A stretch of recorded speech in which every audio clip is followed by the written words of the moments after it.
বরিশালের রূপাতলীতে ছাত্রীকে লাঞ্ছিত ও হামলার অভিযোগে ঢাকা কুয়াকাটা সড়ক অবরোধ করে বিক্ষোভ করেছেন সরকারি বিএম কলেজের শিক্ষার্থীরা।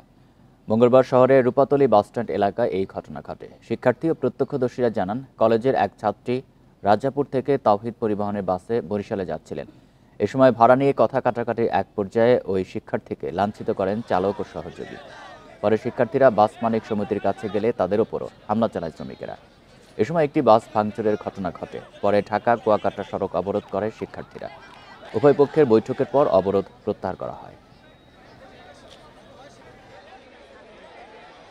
রাজাপুর থেকে আমাদের বিএম কলেজে এক বোন আসতেছিল, তখন বাসের ড্রাইভার আর হেল্পার ওই বোনের উপরে হেনস্থা করে, বোন হেনস্থার শিকার হয়। সুন্দরভাবে ফর্মালভাবে তাদের কাছে জিজ্ঞেস করতেছিলাম যে আমাদের এই আপুর সাথে কি হয়েছে। তো তারা সেক্ষেত্রে আমাদের সাথে রুট ব্যবহার করে। ইভেন আমরা যখন বাসে উঠতেছিলাম, তারা বাসটা না থামে বাসটা আরও চালাইতেছিল। তখন আমাদের আরও ভাইরা আহত হয়। ইভেন তারা এখন শেরেবাংলা মেডিকেলে ভর্তি আছে।